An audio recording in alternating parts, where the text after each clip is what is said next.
Welcome, everybody. You have found the Yoga Engineers. I am Richelle Ricard. I'm Elena Chung.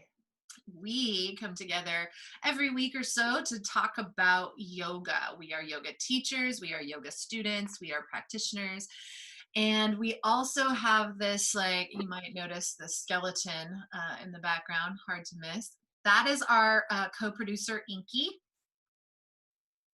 She's not allowed to talk, hence the collar there. She knows if she talks, she's in trouble. So yeah, we have an anatomy focus when we're teaching our actual asana classes, and so that comes into play today because our friend Elena, she has been working on and through an injury of sorts. Elena, how's your low back feeling? Well, Richelle, today it actually feels significantly better than it has in like the past 2 weeks or so. I think it's been maybe like slightly over 2 weeks since I had the major injury actually happen. Mm-hmm. And I'm really glad that we're talking about this today because I think it touches on so much more than just like this idea of like low back pain, which a lot of people do have, but also like we were talking about before, kind of just ties in a lot of ideas around like teaching and aspects of teaching. So I'll go into my little story and I'll keep it brief, but I went to a yoga class maybe about 2.5 months ago, and it's a place that I don't normally practice, and I had reservations going there, but I was like, no, it's gonna be fine. And I was doing floor bow, and I received an assist and that's like can be a fairly deep back bend, depending on your body. And someone assisted me deeper into the back bend by pulling up on my feet. And in that moment, I felt, it wasn't a painful tweak. I just felt maybe like something more akin to a spasm. And I just kind of was like, oh, it'll be fine, probably. It doesn't hurt. Did you hear anything or feel any clicking or popping along with it, or just a like, just the That is, for all of you listening and watching, a technical term in the yoga teaching / yoga therapy world is the audible sound for spasm. All right, continue. I think it's even technical in the medical world. If I for sure. When speaking to your physician about a spasm in your low back, definitely use sounds to describe exactly what you're feeling. They convey a lot more than words sometimes. So that's my policy. It's the universal language. Yeah. So I felt that little that spasm. And then my back felt sore for the next week or so. Sore in the way that you might feel when you've really worked out a muscle a lot. So I didn't think it was necessarily a bad thing. But I had felt it gradually getting more uncomfortable, especially when quarantine started in mid-March. So it's been about 2 months since then. And I think a lot of it has to do with being like sitting all day basically. And so it was getting progressively like worse to a more like constantly uncomfortable place. And then I was still able to work out because it actually didn't hurt when I was working out or moving. Mm-hmm. And then I was doing some deadlifts. Just to be clear, it was like little weenie deadlifts with like dumbbells. It wasn't like a deadlift bar or anything. It's like you gotta do what you gotta do in quarantine. And I felt like that, just like a repeated kind of like pulling sensation in my lower back. One side on the other, right? Yeah, on my right side. I should be more specific. It's more on my right side in my lower spine, like just to the right of my spine, just above the crest of my hips, kind of in that like that hot spot zone, I guess. Yeah, that no man's land where you're not really sure if it's L5 and in the spine or whether it's SI joint and in the pelvis and like, oh, does it start one place and go someplace else, or does it start up here and refer down? It's that really strange, like literally no man's land of anatomy in that particular section of the low back, trying to figure out what is what. So yeah. So the next day I woke up and I was like, I'm gonna have a great day. And I like rolled out of bed and like I had like such bad back spasms that I couldn't even like put my pants on or like put socks on. My boyfriend had to help me, such a saint, for a day or two. And then It's gotten significantly better since then, but so I'm 29 and I have had some injuries in my lifetime. But this one was the first like particularly debilitating one that I've had in a long time. And I was having a conversation with someone about this, but I think it's really interesting that like you could maybe have like a shoulder issue or like a wrist or like a knee thing, and it's uncomfortable at certain times, but you can still do a lot of your life with those things. But when your low back is thrown out, it's like everything feels impossible. And like the entirety of my day was just completely thrown off balance. And like I'm in quarantine, so it's not like I have anything else going on anyways, but like even still it would change like all of the smallest details of the way I move through my day. Like when I would bend down to like feed my dog, or like bend down to like empty the dishwasher. Or reach up for something out of the cupboard. Did you have that like same reaching up thing as you did bending down? The reaching up was not nearly as uncomfortable for me. It was like definitely hip hinging or rounding of my lower back that would be the main causes. That I think it's actually really transferred from being lower back sensation wise to like causing spasms specifically when I would hinge at my hip or like lift my knee up. Right. More accurately, because I'd be upright in gravity. So yeah. Yeah, gnarly. And when you described that, that's actually the first time I heard what the actual adjustment was in bow. So as soon as you said that, I was just like, oh God, like that's the worst lever you can use in a back bend.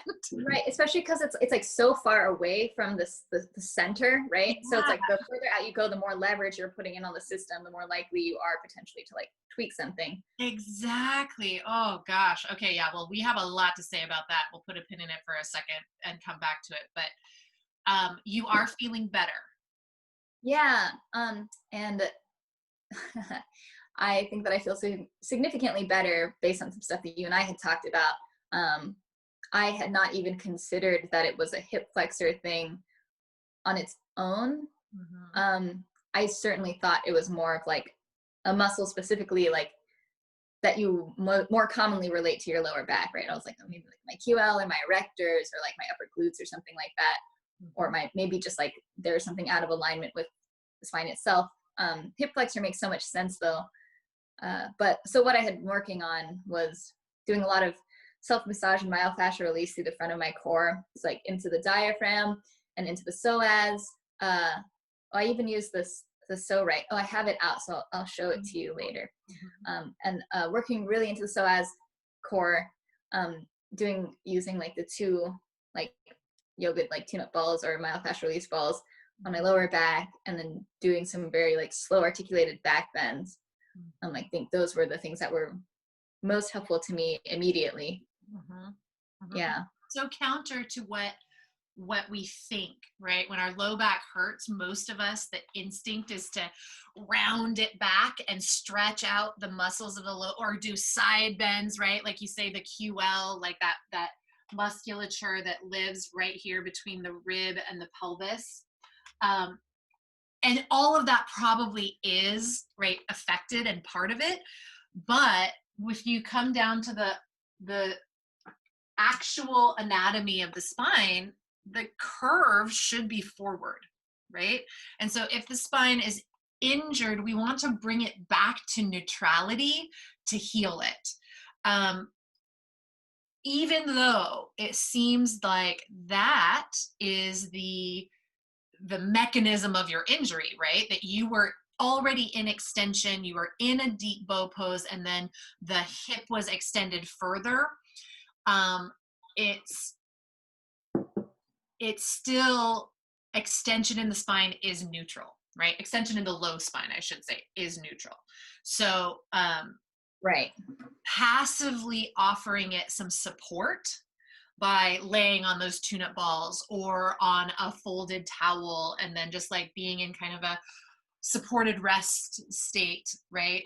So that the back can traction itself and soften into that natural neutrality while it's heading into its healing pathway. I have a question really quick. Yeah. So So we're like talking about, or like you kind of mentioned, like when like you have a back injury, like in this context, but would you say that that's also applicable for people who have just like chronic low back pain, right? Like where there's no like injury moment, maybe just discomfort from like sitting a long time. Yes, for sure.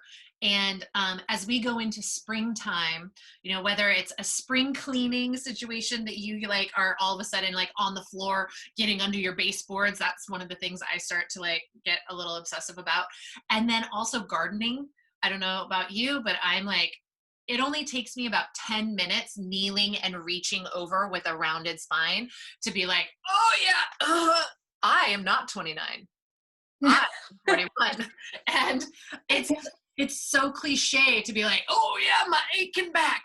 But I literally, if I'm in flexion position in my spine, my low back for 5 to 10 minutes, I'm like achy.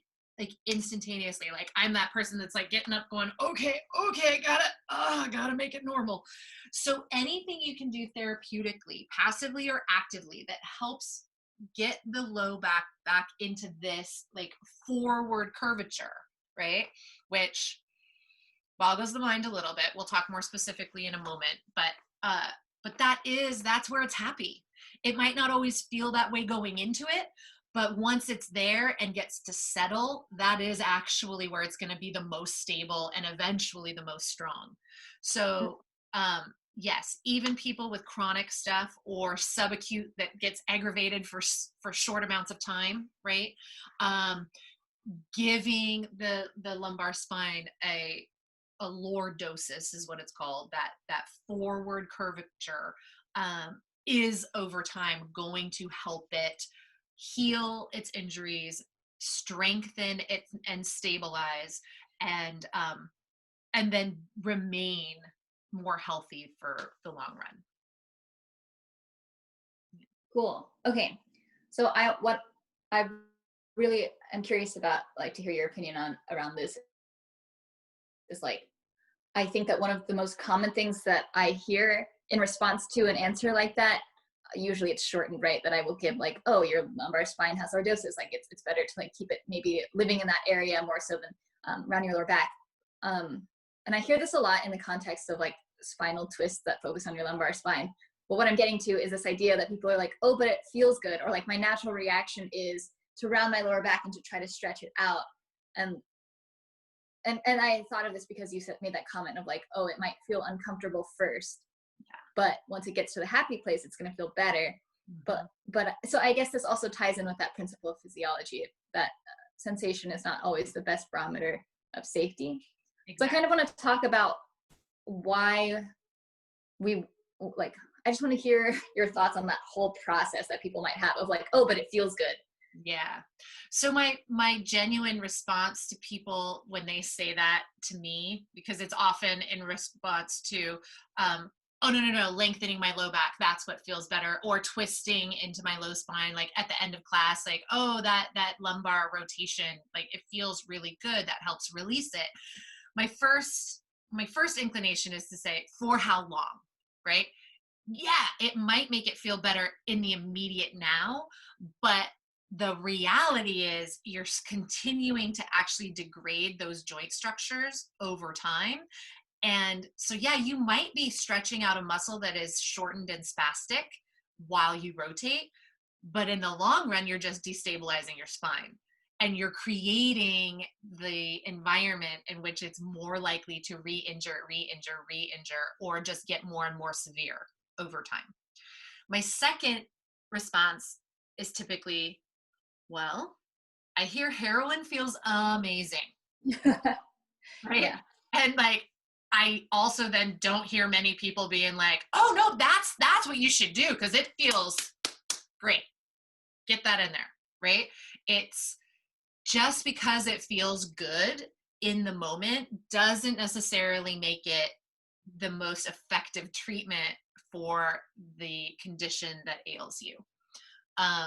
In the low back in particular, we, especially as yogis, have a tendency to move into areas that don't actively resist us and stay away from areas that do actively resist us, right? Right. And so in terms of twists, right, the spine is actually designed for so very little rotation in the lumbar spine, only 13 degrees, right? And yet most yogis, because that's where they find the least resistance bone wise and muscularly, they torque themselves into twists and end up with upwards of 80 degrees of rotation just in that small lumbar section.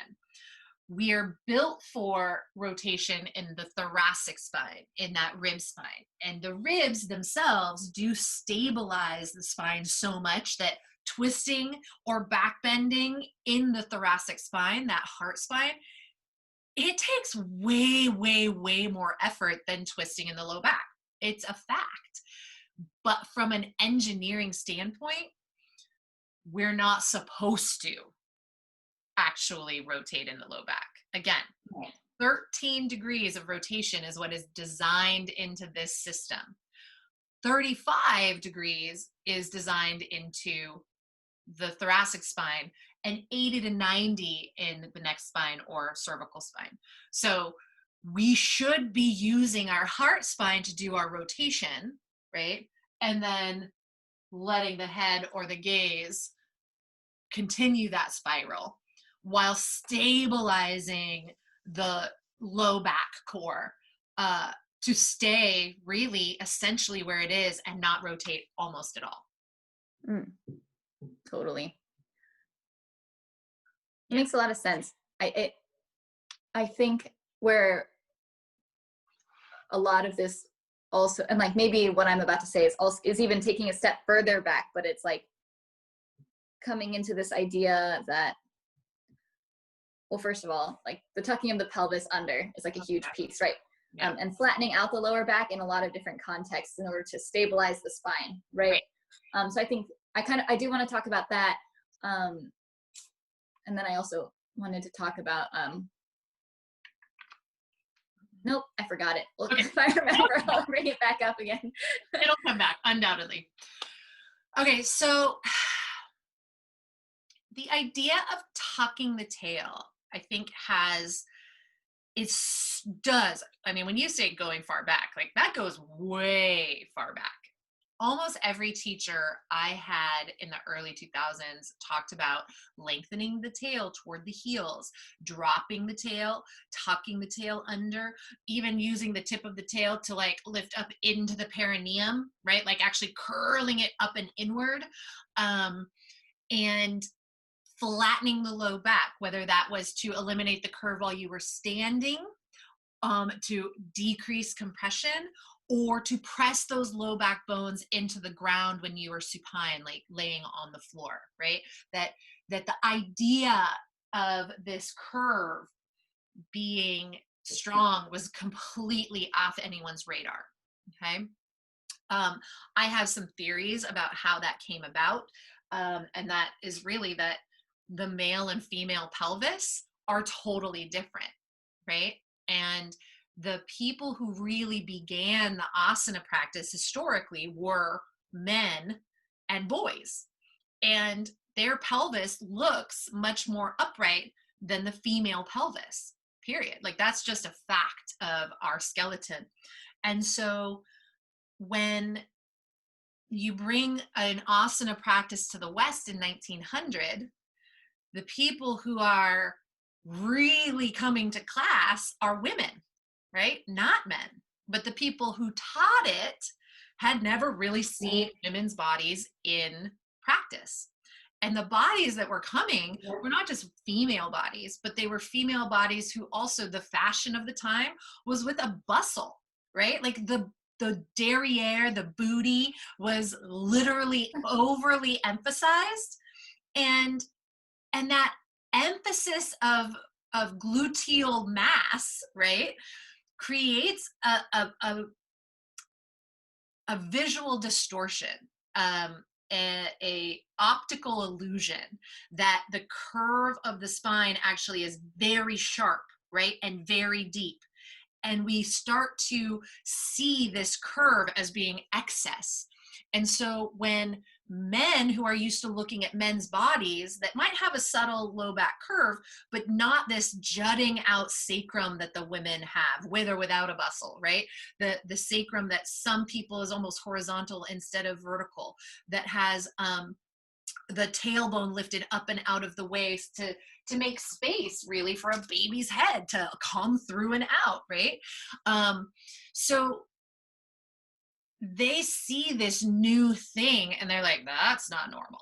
That's not how that's supposed to look. And they're like, you gotta bring that down, bring that down, bring that down. In addition, right, there's this idea that using the abdominal muscles in the front body is going to create tension that works against or in resistance to the tension of the back body, right? And so the idea becomes, you got to shorten that. You got to pull the pubic bone up to your sternum in order for those muscles to be active. This is a fallacy completely, because the majority of the back supporting muscles of the abdominal core don't run up and down. They run around the body from back to front. They may be at angles, those oblique muscles, right? But essentially they run from the back around the body to the front. So we're not talking about shortening this way. We're talking about literally pulling fibers in from the edges toward the center to compress the organs, to create a hydraulic pressurization that actually really efficiently supports the curve and stability of the low back bone.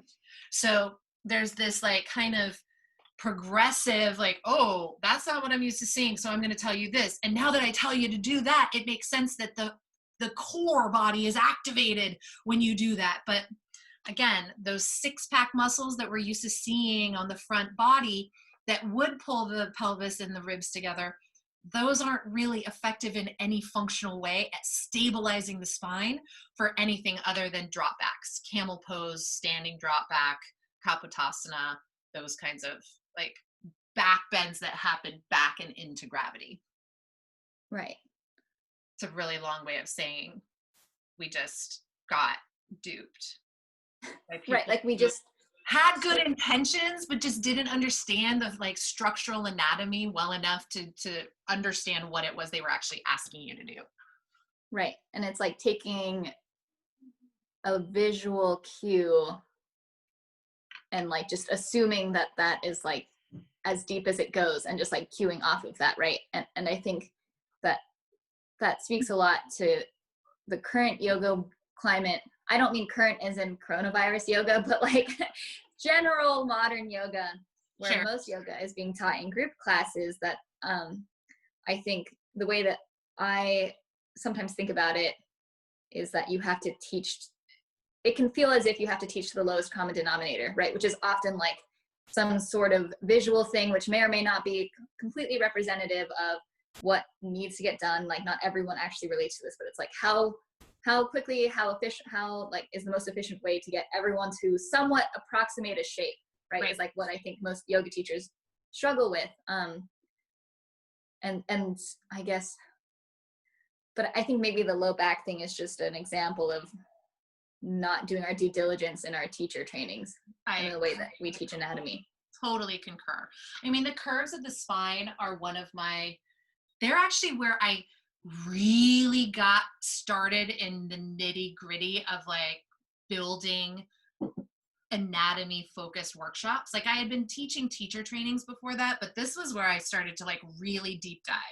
And I was like, okay, like the three active curves of the spine, right? Not counting the sacrum, which is fused and is going to be what it is from birth and adolescence, basically that pathway. It's going to stay the way it is. But the neck spine, the rib spine, and the low back spine, these develop with us once we're born, right? And so learning how to maintain them as an adult, even though we've gone through life with all these very mixed messages about standing up straight, not slouching, and like what any of that actually means at our anatomical level, Like we're already accustomed to hearing very vague terminology around something we don't understand, right? So as I took it upon myself initially to go, okay, like the curves are where our humanity actually lives, right? Like think about this. You mean How because many, they allow us to stand upright? yeah, because we're the only mammals who stand on 2 feet. Hmm. Like I all, agree with this. all of the other primates even are primarily squatting. Hmm. And yes, chimpanzees, monkeys, gorillas, like other primates, they will get up on their hind feet and walk or run, right? But it's still not their normal state of being. They don't like hang out like that, right? They hang out seated with a flexed spine, and Right. and they don't have a lumbar lordosis. That's why they have little booties, That's because they don't need big old strong booties. exactly, right? Yeah. Because they're using their quads, their knees, their arms. Frankly, their arms are way Right. longer than ours, and give them the ability to walk with their 4 legs, right? In a way that is inconvenient for us. So being upright on 2 feet means the stability of our spine has to come from a structural place, not just a functional muscular place. And so this Isn't that, yeah. lordosis is the difference. We're the only bodies with it. Think about that. We're the only bodies with it and the only mammals who walk on 2 feet. That's correlation isn't causation, but in this fucking case, it is. I'm telling you, like causation.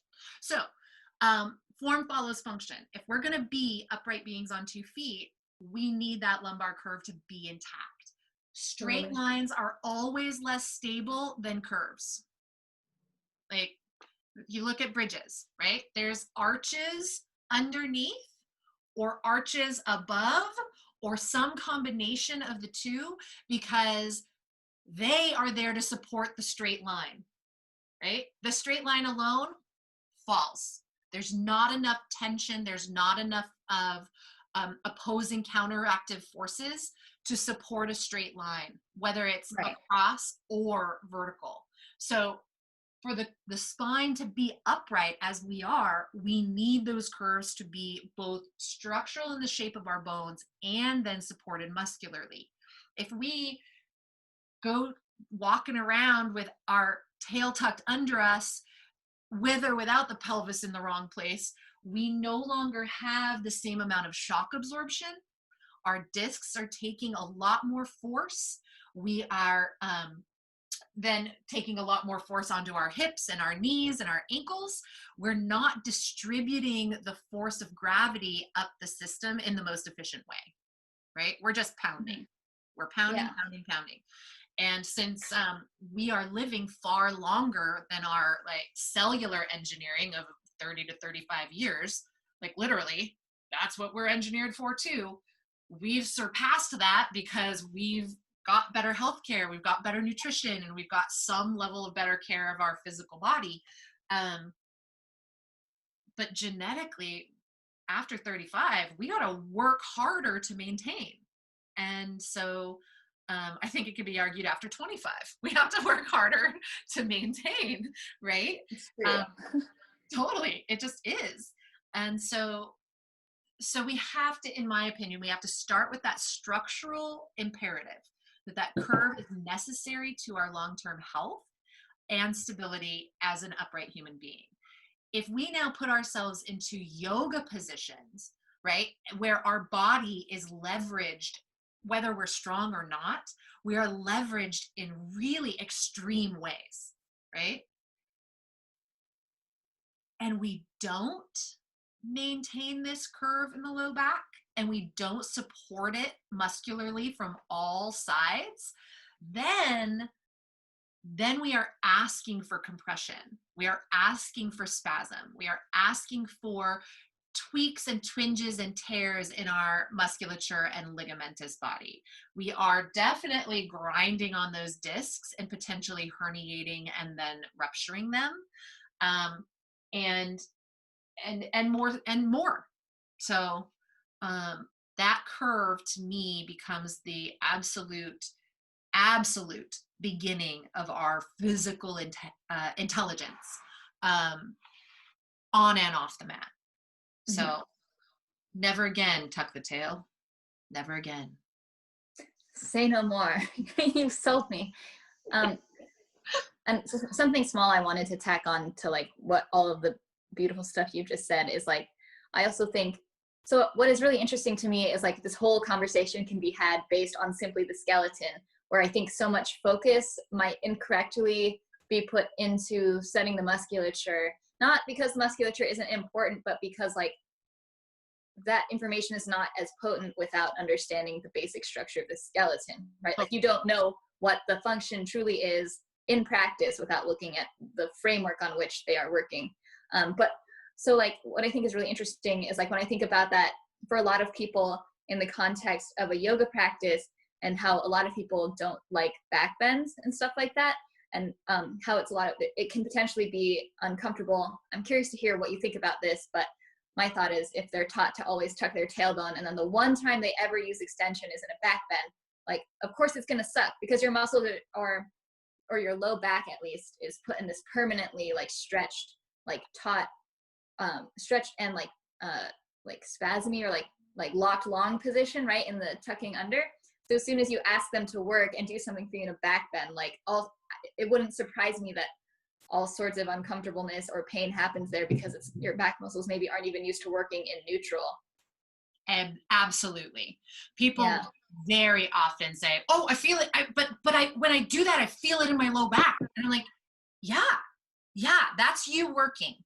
That's you." Like unless the sensations that you are telling me have tingling, shocking, burning, cold, or shooting pain to them, you're doing fine. Yeah, I think people have been conditioned to assume that any sensation in the lower back is pain, Correct. right? Because there is so much in our culture around low back pain and so much fear. Totally, 100%. And it's that fear that keeps us from moving toward neutrality. I've had people very quite literally just look at me and be like, no, nope, that's absolutely the opposite of what I've been told by my PT or my doctor, yada, yada, yada. And I'm like, I get that. I'm asking you to do it for like 5 seconds and then let go, 5 seconds and let go. And I've had people actually like not come back to class because of that. But that's like 1 in over 1,000, right?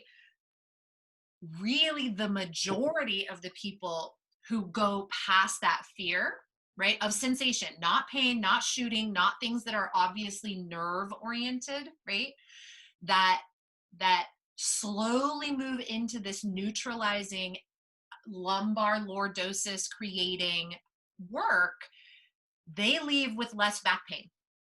They leave having maybe like the next day being sore like they worked, but no longer having that deep resonant ache in their low back, right? And so I mean, I've had people quite literally come in with a sore back saying, or with sharp back pain saying, I just don't know what I am going to be able to do today. But I wanted to be here. And then we move through some of this lordotic conditioning and they leave going, oh my gosh, I have not felt this good in a long time. And I'm not saying that to just toot my own horn. This is a biological, biomechanical imperative. And when people truly experience it, they move into healing and strengthening and stabilizing. And so it's that stabilization that leads long term to healing. Because when we stabilize that curve, we actually decompress the discs. If you think about the shape of this curve, the bones and the discs are built as wedges to create that shape, right? They're not just like balanced columns that then we bend in a certain way to make that shape. They're actually built to create that curve. Right. So you're saying the lumbar disc is not like a perfect cylinder. It's like somewhat like, Wedge. I don't know. One side is shorter, the other side is wider or broader because it fits into the lumbar curve. Exactly. It's a wedge, not a column. And so if you take that wedge and then you jam that system straight, you're compressing the front side of those discs now, right? Let me see if I have my slinky. So if the slinky. Slinky. Love the slinky. The natural state of the spine, of the lumbar spine, is this curve, right? And so by pushing it into a column, you see how you're compressing the side that's used to being pretty open, right? And then by doing that, you're dehydrating it. You're messing with the balance of its fluid center. You're forcing that out the backside. And so you're weakening the disc as a whole, and potentially creating a spot on the side, on the backside, the side where the spinal cord lives, where all that fluid pressure is now pushing out the back and toward the spinal column or the spinal cord. So it's not decompressing anything. It's compressing the front side, and it's pressing all of the inner fluid out the back. Decompressing the spine is about neutralizing into its curve, and then compressing your whole abdominal cavity to literally lift the ribs up off of the pelvis. Yeah. So do you remember what the mechanics of that are? That the example I typically use to describe that hydraulic process, the balloon, the water balloon? Oh, like when you squeeze the middle of a water balloon. Yeah, exactly. Are we talking about musculature now? Yeah. Yeah, because I want to talk about decompression, right? Because people think that tucking the tail and flattening out their low back is a decompressive act, and it's not. So what is the actual mechanism that we're using to decompress the spine? Ooh, I love this. So I think it's using your deep core muscles, right? Yeah. So it's like, I love the analogy that you use, and I use that when I teach all the time. It's like if you have a water balloon and you squeeze it in the center, then it lifts like through, like vertically in both directions, up and down, right?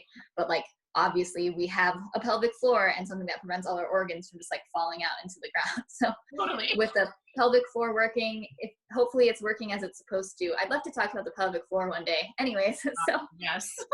So, and then what you had talked about before with like the core muscles and the back muscles that don't truly or only run up and down, but really wrap around the entirety of the core. When you engage those in, kind of like your hand squeezing around the center of the water balloon, that's like your transverse abdominis, so your deepest layer of the core muscles. And then you also have I guess like the erectors are a part of this too, right? Yeah, like the back muscles specifically, but yeah, the erectors. Mm-hmm. And then the diaphragm. Diaphragm on top. Yep. Right. So it's like you're breathing. Yeah. Multifidi on the back spine. Transverse abdominis, right? That works the side and front body. And then pelvic floor underneath is the bottom of the water balloon, and the diaphragm, the respiratory diaphragm, is the top of the water balloon. So as long as all of those muscles have some level of tone, not clench, but tone, right? And you pull your waistline in toward your center like you're cinching a corset, the same thing is going to happen. You cinch a corset, your ribs go up, right? Yes. I mean, I don't know if you've worn a corset. I have a couple. Wink, wink. For real. They're actually very supportive. Oh, really? Oh gosh, yeah, I love them. I mean, you just don't have to do anything. You just put them on. Oh gosh, so good. And it actually, like, you can take this further, like not only like for fashion, but really heavy weightlifters. What do they wear? A weight belt. Wow, thanks for answering me. I don't know. Everything. Do I look like I lift weights? I do, but not that much. Not like that. No. They wear a weight belt. It's not like there's a old school analogy that you put the weight belt on to prevent your hernia. And I was like, well, kind of, but not really. I mean, it does have that effect. But essentially, the tighter you cinch a belt between your pelvis and your ribs, the more pressurized your organs are, the more stabilized your spine is. I'm looking up weight belt pictures right now. Right? It's not that it adds a lot of actual like support to the bones themselves, right? It's that you're compressing your abdominal contents to pressurize hydraulically and decompress the entire system. Pull the ribs up off of the pelvis and create more space within to work, without grinding on nerve roots, disc material, ligaments, muscles. So, okay, so two things that I thought of is when you were talking about how if someone comes into class and they have that either chronic or acute like lower back discomfort, and you mentioned like anecdotally your experiences that when they work through some lordosis in their lower back, they tend to feel better, and you're explaining because you're putting your spine where it's supposed to go and working with stability in that context, and that's what helps them feel a lot better in the moment. But is it also, would you also say that like in conjunction to that, it's also like when you are working the lower back muscles, you're bringing blood flow and you're bringing tone to an area that is normally stuck in this overly stretched position, whether that's posturally from sitting or posturally when you're practicing in yoga and tucking your tailbone? 100%. When you have dry tissue, regardless of whether it's short and spasmed or over lengthened and spastic, or the fascia itself is just on like fibrous lockdown because it's trying to maintain tension between two things that are too far apart, right? Your fascia will actually react, especially in your low back, more in your low back than other places. Your thick layers of fascia will react contractily, right? They will harden and contract in such a way that keeps the tissue from shortening or lengthening, right? And so it's not the same necessarily as a muscular spasm where the muscle contracts, uses up all its energy, and then can't release. Yeah. Right? Can't release because it's out of energy. Oftentimes in the low back, you have this conjunction of overstretched fascia that is hard and muscles that are spastic. So you've got this push pull thing happening, which in and of itself is going to create irritation, right? So the only way to get rehydrated either into the muscle fibers or the fascia is to contract the muscles. Not every single fiber back there is in spasm. So you have to kind of work through the pain of the spastic fibers by contracting the other ones that have some mobility, shortening them and drawing blood flow into the entire system so that both the fascial layers can get hydrated and the blood flow can come in and add energy to the contractile system. Yeah, that makes a lot of sense. And I think it also goes a long way to say that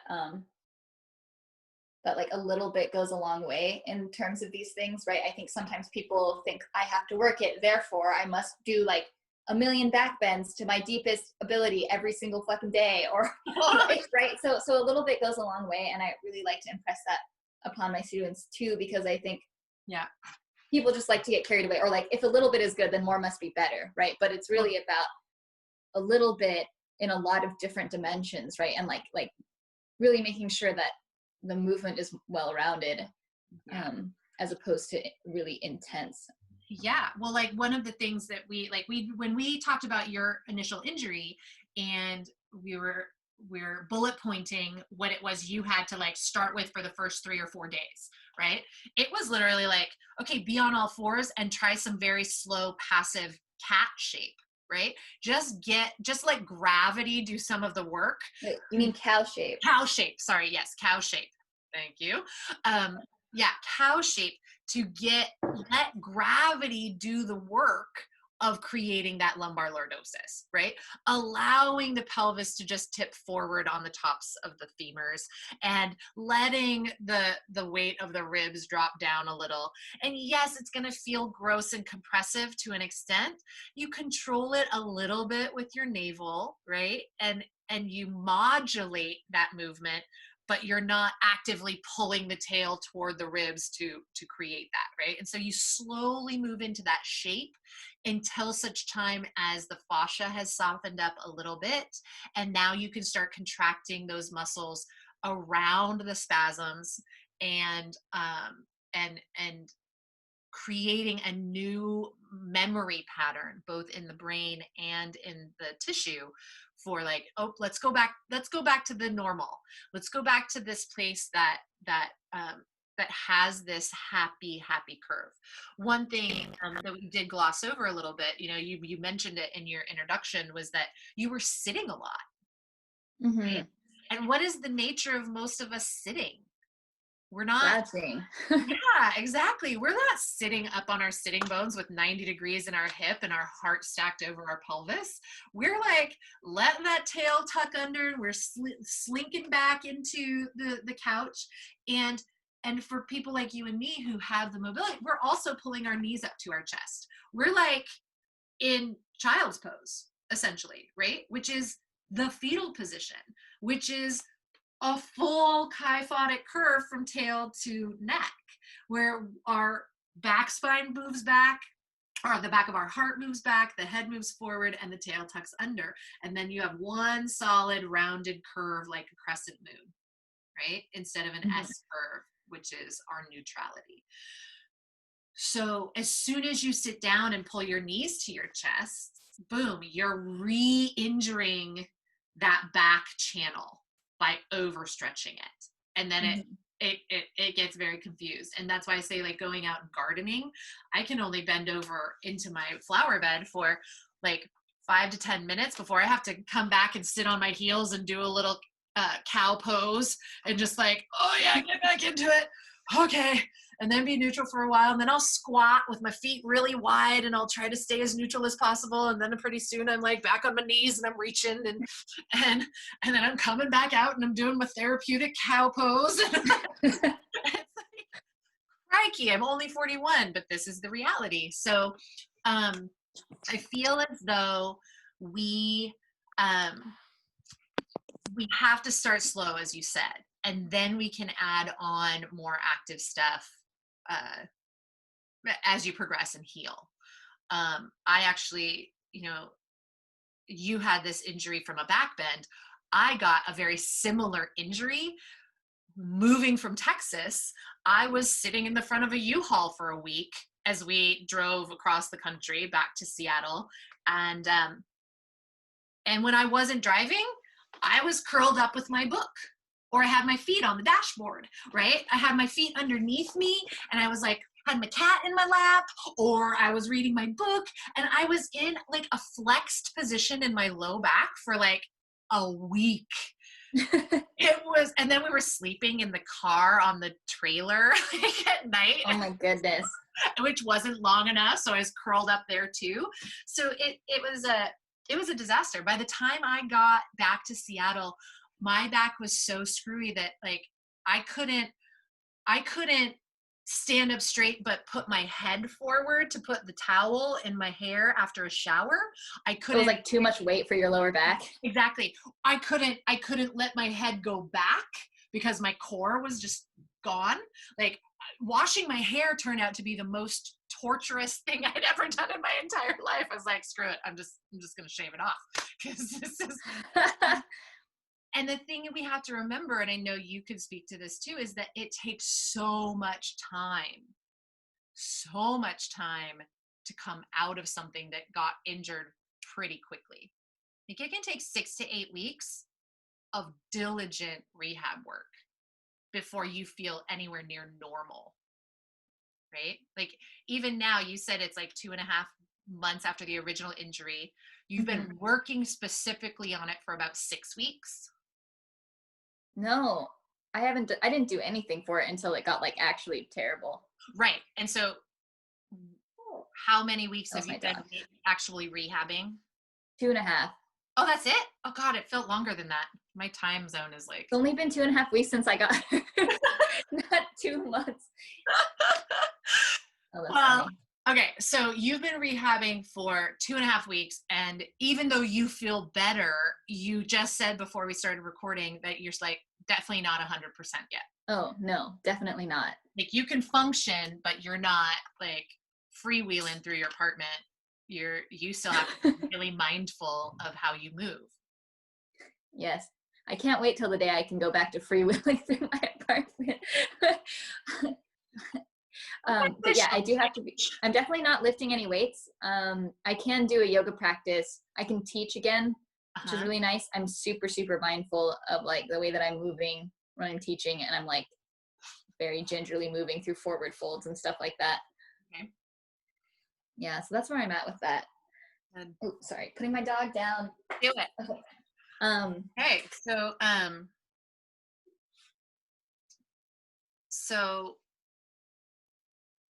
I just want to, so from a teaching perspective. Wait, I have one more question. Oh, yeah, please. Okay.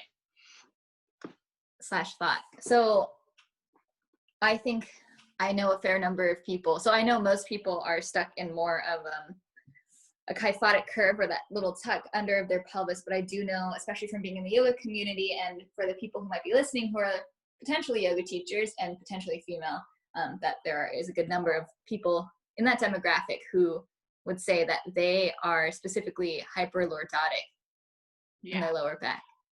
And I have never said this to any of them to their face.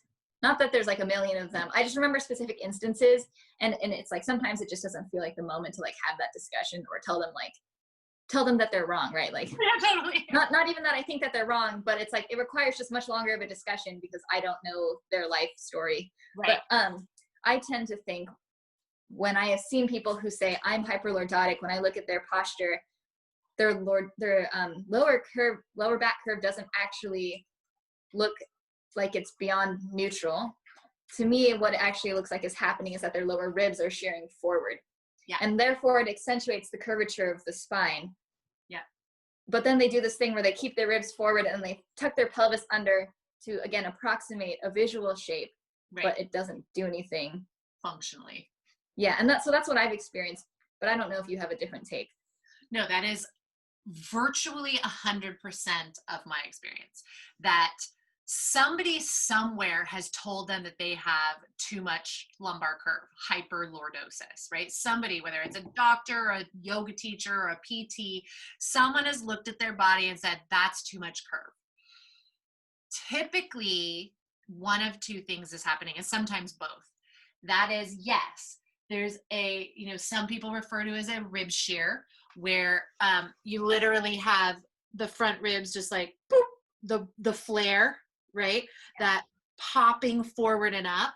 I call it a break at T10, right? It's where the most mobile level of the thoracic spine collapses on the backside and opens up on the front side.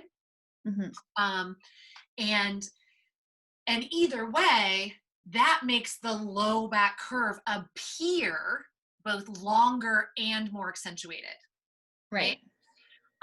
If you take a whole hula hoop in its roundness, you see like, oh, that's a pretty significant curve, right? If you cut out a tiny section of it, now it doesn't look that curved, right? It looks like it has just this little bit of an arc. Does that make sense? Right? Totally. And so like if I made this circle with my hands, it looks like, oh yeah, that's a pretty tight curve. But then if I take all of that away except just that little part, it's like, oh, that's almost straight. Right? Totally. Mm-hmm. And yet nothing else really changed. Right? That arc didn't actually change. It's just the rest of the circle shifted. And so these optical illusions come into play, right? So sometimes it's the rib shear, and sometimes it's that booty bump that I was talking about, right? The bustle, right? Where it's like, okay, if you have a very, especially in women, the sacrum tends to be a lot more horizontally aligned than the male sacrum, okay? And so the transition between lumbar and sacral looks sharper even when it's natural. And so that makes it look like this very deep curve, because your line of sight follows it off the end of the tail. The same thing happens if you have a very muscular or very large gluteal tissue compared to the back spine, right? Mm-hmm. So if that line of sight all of a sudden goes woof out, your brain processes that as a very deep curve, even though that's muscle and the spine actually goes in this very graceful S curve, right? Yeah. So what's really interesting about this, I think in particular with yoga teachers, is that I think what you're talking about then is just about for teachers having to really take a moment and notice what they're actually seeing, right? As opposed to like making a lot of assumptions or just like seeing something and kind of just like a cursory glance over it. I think it's really important to take the time to really like use your X-ray vision basically. Exactly. And fine tune it. And not just the vision, but assume that what you're seeing is perceptive and not reality, right? Take a moment to step back and question your perception. Because yeah, even I am going to look at that and go, oh, that's a deep curve. And then you have to step back and go, okay, but if I cover like, up, but is it really, the booty, like now that curve, like being cut off here, the reality of it is, oh, no, that's a pretty good curve. Like that's solid. I might have them actually lift into it a little bit and accentuate it. When it comes to the ribs, what we want to do is teach to Uddiyana Bandha, right? We want to teach them to pull their front ribs down and in so that the back ribs lift up and decompress at T10. And now all of a sudden you have this transition. Instead of keeping that lordotic curve going higher into the mid heart, now it only goes till T10 and then starts to reverse itself into the kyphosis of the rib spine. So visually, again, we're cutting a section out of that lordotic curve, and the section itself looks fine. We just have to correct the rib spine and not the low back. Mm-hmm. As soon as you do that, the curve magically balances. It's like when people see it in our teacher trainings, it's like, oh. Like that's what it actually looks like. That's what? Oh, who knew? So because we talk so specifically about hyperlordosis instead of hypokyphosis, not enough of the rib spine pressing back, all of a sudden we're fixated on how to change the lumbar spine instead of actually working with what is dysfunctional. Mm-hmm. T10, that's a whole episode on its own. Sure is. I feel like we barely scratched the surface, but it's been an hour, hasn't it? I know. There's one more thing that I want to touch on, and that really quickly is teaching this stuff. Like, yeah, it's like you want to get a better understanding of the curvature itself and the functional support of that, but also be really, really abundantly careful in your adjustments in back bends. Never take somebody's limbs in a back bend and just pull on them, period. Like, we can talk more in detail about that in another episode, but holy cows, yogis, come on now. Like, don't pull on people's limbs. Give them subtle guidance.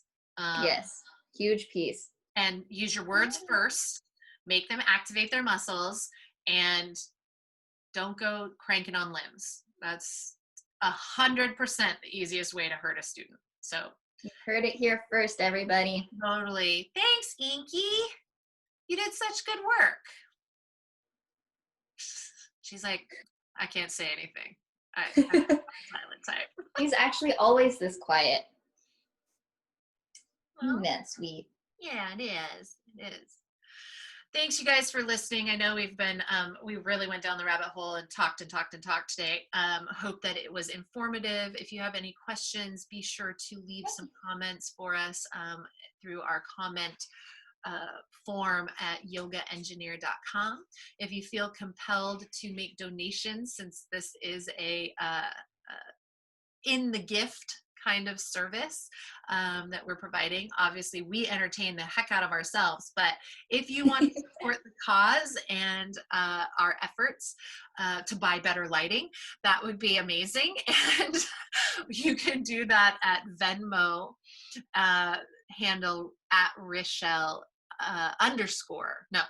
Richelle dash. Let me get Do it you right. know? Richelle dash Ricard. There we are. You can find these podcasts at yogaengineer.com/resources/yoga videos. You can also find me streaming live classes Monday, Wednesday, and Friday at noon Pacific time through Zoom. And that link is at yogaengineer.com/yoga weekly classes. So I'm Richelle Ricard. I'm Elena Chung. And we are the Yoga Engineers. Thanks so much for being here. We appreciate you. Come back soon. I think we're going to have these coming out almost every Monday from here on out. We can do this. Yeah. We can do this. That's me being like, yes, we can. We definitely will get it every Monday. We'll get it every Monday. We will approximate professionals at every opportunity and also fail miserably at approximating a professional. So thanks again. We appreciate you. Have a fantastic day, and we will talk to you next time. Be well. Bye.